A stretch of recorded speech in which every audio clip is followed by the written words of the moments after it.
Esse é o terceiro vídeo da nossa série sobre economia. No primeiro vídeo da série, explicamos o que é economia e por que a escola austríaca é a única que faz sentido. A praxeologia está para as demais correntes da economia, como a química está para a alquimia. Promete muito menos soluções mágicas, não promete transformar chumbo em ouro, mas explica bem melhor como as coisas realmente funcionam e permite até descobrir por que é impossível transformar chumbo em ouro. A praxeologia está para as demais correntes da economia, como a astronomia está para a astrologia. Se preocupa com proposições naturais, leis físicas, normas do tipo ser, muito mais do que normas do tipo dever ser. Busca explicar os mecanismos como a coisa funciona, muito mais do que dar lição de moral sobre o que você deveria fazer. Áries, esse mês você deve imprimir dinheiro para aquecer a economia. A única economia que interessa é a escola austríaca e a praxeologia, e é dessa que estamos falando aqui. Mas se não é o governo que gera riqueza, como a simples interação entre pessoas pode gerar riqueza? Mostramos isso no segundo vídeo, como a riqueza é gerada pela mera interação entre pessoas de forma livre. Todos temos a propriedade sobre o nosso corpo e sobre qualquer trabalho produzido por ele, o que nos permite realizar determinadas formas de trabalho. Algumas pessoas fazem serviços melhores que outras, conforme a necessidade das pessoas, a capacidade de especialização. Mais riqueza é gerada na troca do seu trabalho por algum outro benefício que seja do seu interesse. Dessa forma, é sempre assim que a riqueza é gerada, pela troca de serviços e produtos entre pessoas. Mas lógico, a economia não gira apenas sobre a geração de valor na negociação entre pessoas. Riqueza também pode ser gerada pelo crédito, quando o dinheiro em si vira uma mercadoria. Um segundo nível de recursividade econômica. Mas crédito pode ser perigoso. Algumas vezes o excesso de crédito leva a bolhas econômicas, formando ciclos de expansão e contração. E no estudo de como esses ciclos acontecem, surgiu a teoria austríaca dos ciclos econômicos. Foi só mais uma dentre as inúmeras teorias econômicas certeiras produzidas pela escola austríaca, mas foi uma que foi mais usada mesmo por aqueles que preferem a alquimia astrológica da escola de Chicago. Antes de continuarmos o vídeo, aproveite para curtir e se inscrever na página. Clique no sininho para ser avisado de novos vídeos. O que são os ciclos econômicos? Para falar sobre ciclos econômicos, é importante entender o que é o dinheiro em si. Eu já fiz um vídeo sobre dinheiro chamado Sem Estado, Quem Vai Emitir Moeda, em que expliquei que, na verdade, qualquer coisa pode ser dinheiro. Trata-se apenas de uma forma convencional usada em uma sociedade sobre um padrão de medição do valor das coisas. Existem algumas características que são desejáveis no dinheiro, mas na verdade qualquer coisa pode ser dinheiro. A única característica que é obrigatória no dinheiro é o consentimento entre as partes que fazem negócio. Ou seja, aquela forma de dinheiro deve ser convencional naquela sociedade, as pessoas devem concordar que aquilo é dinheiro. O dinheiro estatal é apenas uma dessas coisas que podem ser usadas como dinheiro. Outras coisas são ouro, prata, metais preciosos e, lógico, moedas criptográficas. A única necessidade de uma moeda, do dinheiro, é ser aceito pela sociedade, ou por pelo menos uma grande parte dela, aquela parte em que você pretende usar aquilo como dinheiro. Existem outras características desejáveis, como valor estável, portabilidade, fracionalidade. Na verdade, o ideal da moeda é que ela só exista como valor abstrato mesmo, porque no momento que a moeda, o dinheiro, tem algum valor intrínseco, ele pode gerar competição entre o seu valor intrínseco e o seu uso como moeda. Por exemplo, moedas americanas, há determinado tempo atrás, continham prata, o que tinha valor fora do dinheiro, tinha valor na indústria para fabricação de condutores de energia elétrica, para fabricação de talheres e prataria. Em determinado ponto, começou a faltar moedas, porque as pessoas achavam melhor derreter tais moedas para seu uso pelo valor intrínseco da prata. Isso gerava uma distorção no valor das coisas, devido justamente ao dinheiro não ser algo abstrato. Hoje em dia, porém, as formas de dinheiro mais comuns, sejam moedas estatais, sejam moedas criptográficas, têm essa característica, ou seja, não tem valor por si só. Algumas pessoas levantam a questão do lastro da moeda. Dizem, por exemplo, que o lastro do real é a economia brasileira, as pessoas que transacionam com essa moeda. Nesse sentido, você poderia dizer que o lastro do Bitcoin, por exemplo, são as pessoas que transacionam com o Bitcoin também, o que já seria um lastro considerável. Mas isso é papo, porque a acepção mais precisa de lastro de uma moeda é a garantia do valor daquela moeda.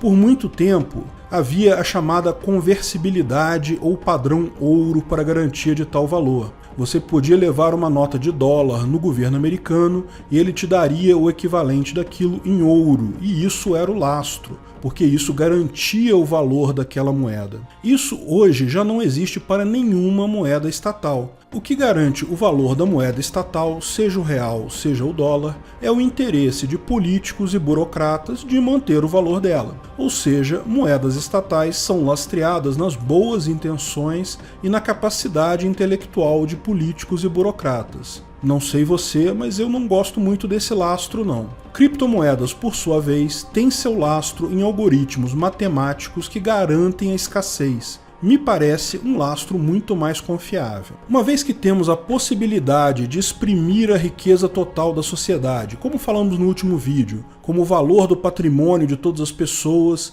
e como vimos também que a mera interação entre pessoas, trocas voluntárias, isso gera riqueza ao longo do tempo, podemos estabelecer que uma sociedade livre vai naturalmente aumentar sua riqueza ao longo do tempo. Esse aumento não vai ser uma linha reta, porque podem haver erros, escolhas ruins das pessoas e, como já vimos, uma má transação pode sumir dinheiro, pode fazer riqueza desaparecer. A tendência, porém, como todos buscam aumentar a riqueza, é que a riqueza aumente com o tempo. Então, apesar dessas flutuações de pequenas alterações, a tendência média é uma linha crescente com o tempo. Tal aumento de riqueza pode ser mais rápido caso as pessoas nessa sociedade tendam a fazer muitos negócios e sejam particularmente inteligentes ao fazerem negócio. Ser inteligente ao fazer negócio é diferente de buscar o máximo de lucro, se possível enganando outra parte. Ao contrário, o bom negócio é sempre bom para as duas partes. A quantidade de negócios e a capacidade de fazer bons negócios determina o quão rapidamente essa linha sobe. O que determina a inclinação da linha é a chamada produtividade. Uma grande produtividade de uma sociedade significa que as pessoas acumulam riqueza mais rápido, fazem mais negócios e fazem negócios melhores. Se as pessoas interagem pouco, tomam decisões ruins em suas interações, a produtividade é baixa e a riqueza total cresce muito pouco na sociedade. Mas falamos no último vídeo que algumas vezes adquirimos um bem que nos ajuda a ganhar dinheiro. O exemplo que demos é que você pode comprar um carro para você.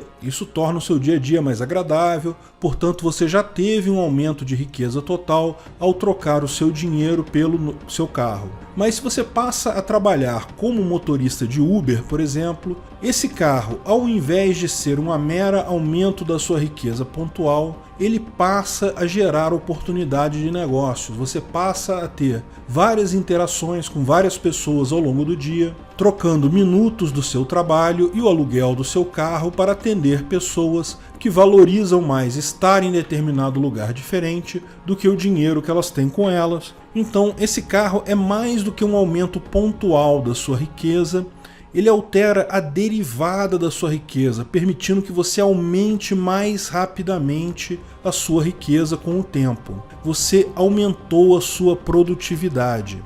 Se muitas pessoas na sociedade fazem isso, ou seja, tendem a usar o dinheiro em coisas que vão permitir a elas fazer mais negócios e assim aumentar mais rápido a riqueza, a tendência é que o crescimento orgânico natural da sociedade seja crescente, uma exponencial positiva. Mas existe o outro lado da coisa, que é o consumo. Nós, seres humanos, somos criaturas biológicas que necessitamos consumir algumas coisas meramente para continuarmos vivos. Precisamos consumir determinada quantidade de comida, determinada quantidade de água, no mínimo para nos mantermos vivos. Mas também precisamos de coisas mais complexas, como habitação, entretenimento, descanso, praia, montanha, amor, sexo e por aí vai. O consumo de comida, para quem tem fome, lógico que gera um aumento momentâneo de riqueza. Comer aquela comida era algo mais valioso para você do que o dinheiro com o qual você comprou a comida.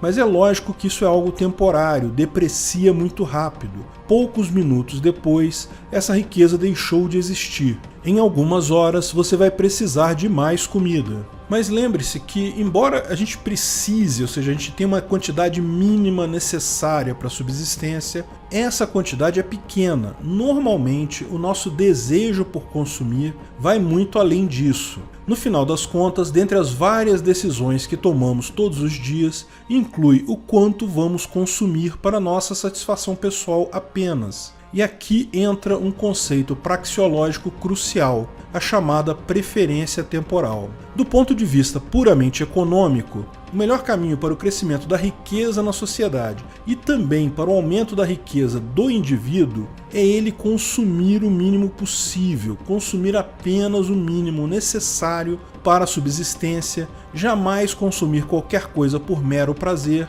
e usar todas as transações que dispõe com outras pessoas para adquirir riquezas que permitam ele gerar mais riqueza, ou seja, investir em algo que aumente a sua produtividade. Quanto mais a pessoa se investe, mais adquire bens que permitem gerar mais riqueza no futuro, mais rápido é o seu crescimento pessoal e como a riqueza da sociedade é a soma das riquezas individuais, aquilo está também aumentando a riqueza da sociedade. Mas é lógico que nós, seres humanos, temos que considerar a finitude da vida. Ninguém aqui vai estar vivo daqui a 200 anos. Se você consumiu o mínimo possível por toda a sua vida, você pode deixar um bom patrimônio para os seus filhos, mas, de novo, você não aproveitou muito da sua própria vida. Então, a decisão entre consumir ou investir é uma decisão pessoal. Cada um vai definir o ponto que acha melhor entre investir para estar melhor no futuro ou consumir aquilo agora.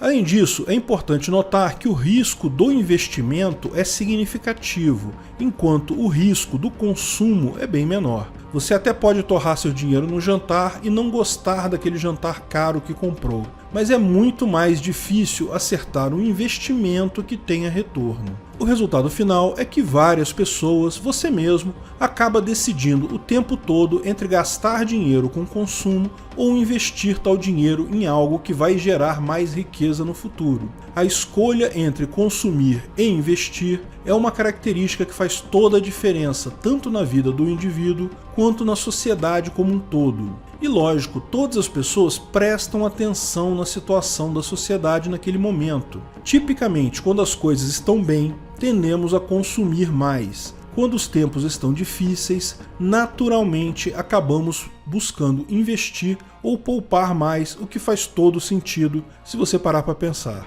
E veja, na hora de investir o seu dinheiro, não é preciso que você adquira tal bem você mesmo. Não é necessário, por exemplo, você comprar um carro e virar Uber. Você pode emprestar esse dinheiro para alguém que esteja disposto a fazer isso, mas que não tenha dinheiro. Lógico, como esse dinheiro você poderia usar com você mesmo e ter mais lucro no futuro, é bastante justo que ao emprestar esse dinheiro para outra pessoa, você imponha uma taxa de retorno para você. Isso é o custo do dinheiro, ou como é chamado, a taxa de juros. Cada negócio particular pode ter a sua taxa de juros, que vai depender de quanto a pessoa precisa pegar aquele dinheiro emprestado e quanto outras pessoas querem emprestar aquele dinheiro. No final das contas, o dinheiro de hoje, na mão, vira um produto que você pode comprar de outras pessoas. É o crédito. A decisão de emprestar dinheiro para alguém ou de buscar empréstimo para investir na sua produtividade, trata-se de mais uma decisão que você toma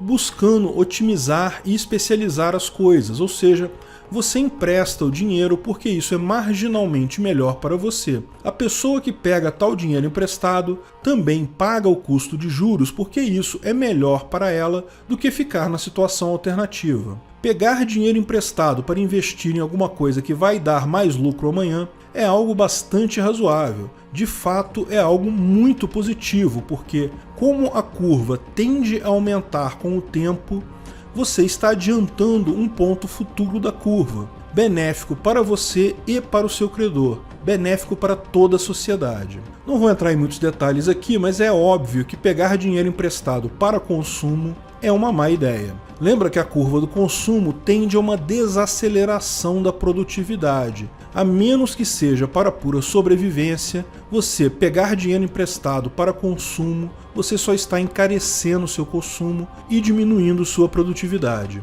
Até aqui, ou seja, até o ponto que você empresta dinheiro que você poupou para outra pessoa gastar, trocando isso por um valor de comum acordo entre as partes, tudo está funcionando muito bem. Ainda estamos plenamente em um mercado ditado pelas escolhas pessoais. Nesse tipo de mercado, um livre mercado não regulado, também podem existir crises. Lembra que eventualmente pessoas fazem más escolhas de investimento, ou mesmo uma escolha aparentemente boa pode levar à destruição de valores absurda devido a um acidente natural, uma seca prolongada ou um grande acidente físico. Mas nesse tipo de mercado, quando ocorre uma crise, algumas empresas quebram, algumas pessoas perdem muito dinheiro, mas o mercado se ajusta porque a produtividade geral não é muito afetada. Lógico que algumas pessoas são muito afetadas, mas tipicamente isso se restringe a uma parcela da população. E a sociedade como um todo consegue se recuperar rapidamente. O valor do dinheiro para investimento sobe,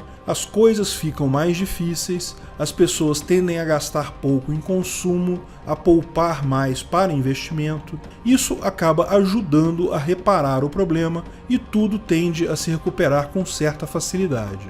Mas daí vem um economista do governo e pensa da seguinte forma: poxa, se esse negócio da curva de crescimento tende a acelerar com o tempo, não seria legal se a gente conseguisse emprestar dinheiro para um monte de gente de forma que a produtividade da sociedade como um todo cresça mais rápido? Mais gente com mais dinheiro significa mais impostos para mim e meus coleguinhas capangas da máfia. Ou então, como é mais comum, numa situação de crise com o governo preocupado que não consegue mais roubar tanto quanto roubava antes do povo, tem essa ideia. Vamos emprestar dinheiro para acelerar a recuperação daquela crise. Lembra que dinheiro estatal não tem mais lastro, portanto, o político e os burocratas amigos dele conseguem criar um monte de dinheiro do ar. Não tem nenhum impedimento. Repare que aqui saímos da mera organização espontânea de pessoas decidindo o que fazer com seus próprios recursos e entramos num terreno diferente. Não se trata mais de uma pessoa decidindo emprestar todo o dinheiro que tem.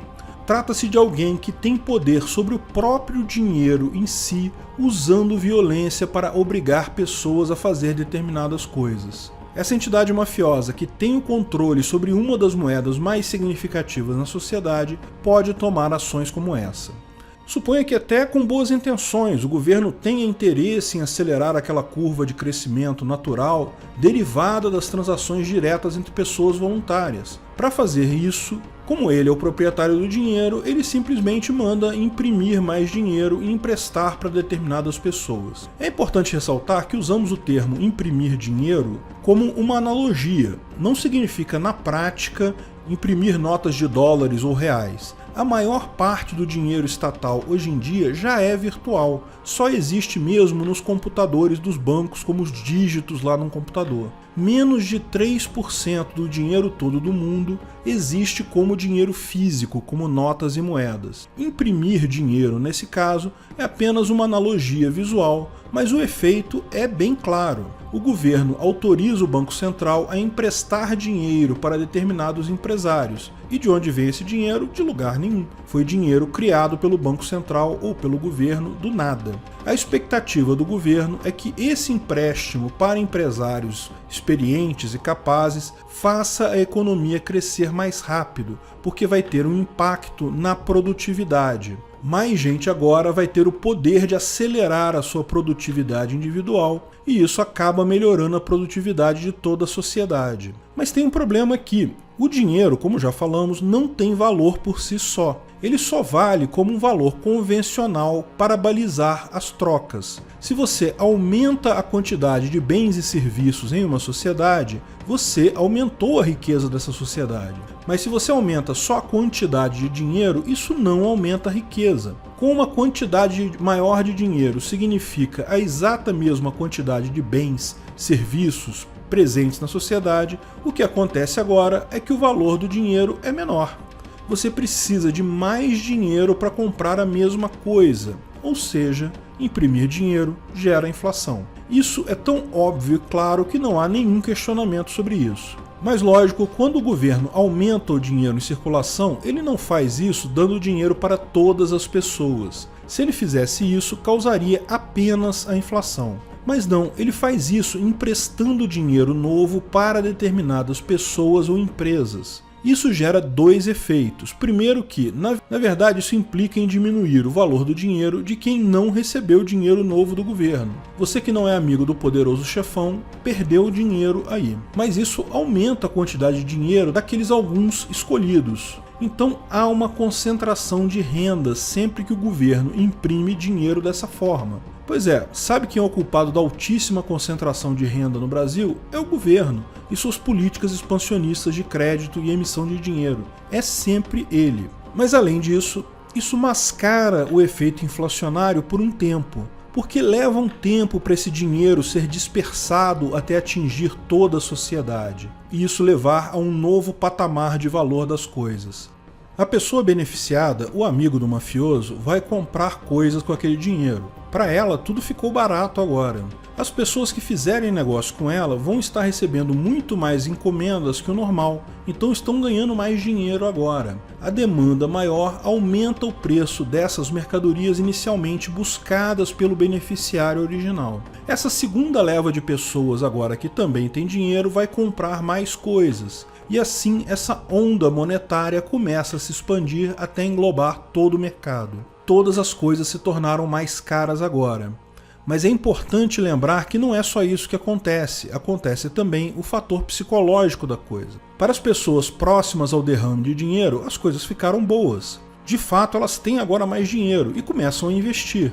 A curva de produtividade delas cresce rápido. Então, mesmo depois que para todo mundo a coisa piorou, para aquelas pessoas próximas do mafioso, de onde o dinheiro novo veio, as coisas melhoraram sim. E isso gera um crescimento na economia. Se essas pessoas beneficiadas com dinheiro usam o dinheiro para financiar bens de outras pessoas, os seus clientes passam a ter a impressão de que as coisas estão boas agora. Isso gera um problema. Lembra que no mercado normal as pessoas tomam suas decisões sobre poupar ou gastar conforme acham que a situação está boa ou ruim. Isso gera um equilíbrio saudável. Quando as coisas estão boas, pessoas consomem mais, o que garante a satisfação de necessidades pessoais e melhora na situação de vida geral. Mas agora, devido ao desequilíbrio causado pelo governo, tem um monte de gente achando que a situação está boa, mas isso não é verdade. Trata-se apenas de uma fase transiente rápida que, para uma parte da população, as coisas estão melhor. Mas em pouco tempo a realidade chega para todos. Aquela expansão de crédito se mostra pelo que realmente é, apenas uma desvalorização do dinheiro. A situação não estava melhor para ninguém. Só que agora muita gente tomou decisões de consumo com uma visão errada. Consumiu ao invés de poupar ou investir. E esse monte de decisões erradas tendem a fazer todos perderem dinheiro. O resultado disso é o estouro da bolha. A sociedade como um todo perdendo muita riqueza. Essa é a ideia básica da teoria austríaca dos ciclos econômicos. Períodos de melhora e períodos de dificuldade são esperados em qualquer sociedade. Mesmo no livre mercado existem bons anos e maus anos. Pessoas fazem maus negócios, situações externas podem levar a grandes perdas para algumas pessoas, mas a sociedade toda vai aprendendo com isso. Uma crise totalmente no livre mercado dói no bolso de alguns, mas não afeta de forma ampla a todos. O que realmente cria as piores bolhas, as piores crises, as crises mais severas, é justamente a ação do Estado tentando resolver o problema. Mas é importante fazer uma série de observações. Mencionamos que o Estado inicia o processo de expansão de liquidez ou expansão monetária com o objetivo nobre de expandir a economia. Mas a verdade é que o sistema bancário privado foi quem primeiro inventou isso, antes do governo se envolver. Você deposita R$10 no banco, o banco empresta esses R$10 para outra pessoa. Você acha que tem R$10 no banco, a pessoa que pegou emprestado também acha que tem R$10, mas se vocês dois forem lá e tentarem sacar os seus R$10 ao mesmo tempo, o banco quebra, porque ele só tem R$10, ele não tem os R$20 em caixa. Mas lógico, isso não acontece porque o banco não tem só 2 clientes, ele tem um monte de gente depositando, um monte de gente pegando emprestado. No final, ninguém percebe que a quantidade de dinheiro real no banco é menor que o passivo do banco com todos os seus clientes. Mas isso é verdade em qualquer banco. Se todos os correntistas resolverem sacar dinheiro, o banco quebra. Mas como isso é pouco provável, o lucro do banco é ótimo com isso. Só que no final das contas, isso é uma fraude. Ele pega o seu dinheiro emprestado a uma taxa zero e empresta a uma taxa significativa para outra pessoa, sem você estar ciente disso. É uma fraude absurdamente lucrativa para os bancos, mas em última análise, uma fraude. Esse tipo de fraude teria sido naturalmente repelido pelo mercado. Nas primeiras crises em que bancos não foram capazes de pagar seus correntistas os valores devidos, isso seria visto claramente como o que é uma fraude e as pessoas passariam a exigir garantia de propriedade do seu dinheiro depositado no banco. Mas a questão é que essa fraude era tão lucrativa que no início do século passado o governo foi envolvido nisso. Ele passou a chancelar essa fraude em troca de receber uma parte da coisa, na forma de financiamento do governo pelos bancos. Foi nessa ocasião que se criou o chamado Sistema de Reserva Fracionária. Deram um nome bacana, criaram toda uma legislação positivada para regular essa coisa e tal. Enfim, legalizaram algo que, em última análise, é sim fraude, não tem outro nome. A partir daí, o governo usou teorias completamente sem sentido dos keynesianos para embasar essas decisões que, em última análise, injetavam dinheiro na economia para a desgraça de todos, menos, lógico, aqueles poucos amigos do governo. Eu fiz um vídeo há um tempo atrás explicando isso. O vídeo se chama Quem Causou a Crise de 29.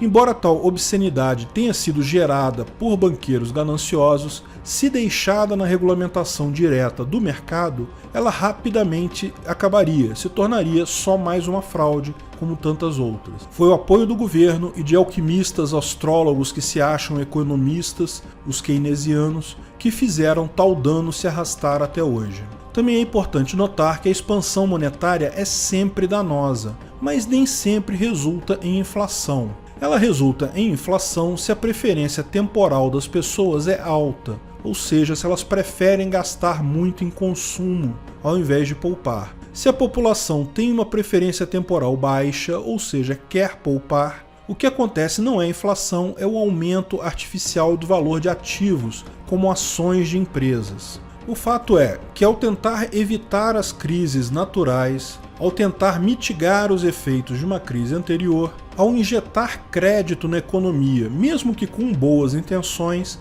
o governo só está fazendo piorar a situação. Está gerando sinais de fumaça falsos que impedem as pessoas e empresas de tomarem decisões embasadas, gera uma euforia momentânea que cobra o preço de todos alguns anos depois. O mais cruel desse tipo de fraude apoiada pelo governo é que isso se encaixa muito bem com a premissa da democracia. Pessoas votam pela economia. Quando elas veem que sua situação está melhor, elas estão consumindo mais, elas tendem a querer que as coisas continuem como estão. Então, quando governantes vão ser testados nas urnas, é muito forte o apelo para que eles gerem uma bolhazinha. Se ganharem a eleição, ótimo, atingiram seu objetivo. Talvez tenham que fazer outra bolha daqui a 4 anos, mas beleza, o objetivo foi atingido. Se perderam a eleição, bem, o problema é do próximo ocupante do cargo mesmo. A irresponsabilidade monetária é a regra nas repúblicas democráticas de direito porque, por um mero acaso, uma fraude inventada por banqueiros calhordas calhou de servir como uma luva para políticos em época eleitoral. Mas, felizmente ou infelizmente, não sabemos ainda, a crise de 2008, a última grande crise pela qual o mundo passou, tem uma característica diferente das crises anteriores. Sim, aqui em Banânia estamos passando por crises e crises desde então, com bolhas estourando em 2012, 2014, 2016. justamente devido a Dilma e Guido Mantega terem insistido na receita keynesiana para ganhar a eleição, mas no resto do mundo já houve uma recuperação. Ainda assim, porém, não se vê o efeito inflacionário nos preços das coisas nem nos ativos acionários devido à injeção massiva de dinheiro que foi feita por governos do mundo todo em torno de 2008 com a quebra do Lehman Brothers. Isso é um enigma de fato. Nem o preço das ações, nem o preço dos produtos teve um aumento significativo desde então. Vários bancos centrais estão adotando até políticas de juros negativos, ou seja, quase proibindo as pessoas de poupar e, nem com isso, conseguem aumentar o consumo. Por exemplo, como pode existir uma pessoa que investe com juros negativos? Hoje, bancos na Suíça pagam menos 0,5% de juros, ou seja, você tem uma nota de R$100, se você colocar essa nota no colchão da sua casa, daqui a 10 anos você vai ter R$100. Se você investir isso em títulos do governo suíço, você vai receber pouco mais de R$95, ou seja, é melhor guardar o dinheiro no colchão. Mas, por algum motivo, pessoas ainda mantêm isso investido. O que explica isso? Não há consenso entre os economistas sobre o porquê disso. Os economistas, astrólogos, alquimistas inventaram várias teorias esotéricas sem qualquer base na realidade, que, lógico, falham em explicar o que está acontecendo. Mas nem mesmo entre os economistas austríacos há certeza do que está acontecendo de fato. A mera inversão da preferência temporal, lógico, é algo aparentemente contrário ao que prega a teoria austríaca dos ciclos econômicos. É contrário até ao próprio bom senso. Por que alguém quer perder dinheiro colocando dinheiro no governo? Fato é que acontecimentos são muito recentes para podermos traçar com sobriedade uma teoria sobre o que está acontecendo. Números errados são sempre uma possibilidade. Estamos falando de governos, lembra? E governos mentem. Governos são meras máfias capazes de mentir com a naturalidade de uma criança. Além disso, inércia é sempre uma possibilidade. Como disse, são acontecimentos recentes. Seja o que for que está escondido, o malefício causado pela ação governamental é óbvio. Que ele existe, existe. Vamos descobrir de que forma no próximo estouro da bolha. Mas então, se a escola austríaca diz que bolhas e crises acontecem mesmo sem a intervenção do governo, para que serve isso? Eu prefiro usar keynesianismo, que me aponta saídas para resolver as crises. Mesmo que seja uma saída errada, que nunca dá certo, mesmo que meu signo seja de Áries e eu não consiga converter chumbo em ouro, eu prefiro uma teoria que diga que eu posso converter chumbo em ouro. Ok, é seu direito pensar assim, mas é melhor entender o mecanismo da crise para saber que não há como evitar crises totalmente, mas há formas de torná-las menos severas e mais rápidas. A principal delas é nenhuma interferência monetária. E o lado positivo disso tudo é que as criptomoedas e a informação descentralizada vai levar a isso acontecer muito em breve. Suspeito que quando a próxima crise grande estourar, as pessoas não beneficiadas diretamente com a fonte do dinheiro barato do governo vão conseguir se proteger em criptomoedas. Eu não sei quando, eu não sei como a próxima grande crise vai acontecer, mas ela vai ser a primeira crise da época das criptomoedas. E suspeito que vai ser a última crise que o governo vai conseguir empurrar o custo das suas ações idiotas sobre as pessoas. Obrigado por assistir nosso vídeo. Comente abaixo se tiver dúvidas ou sugestões de novos temas.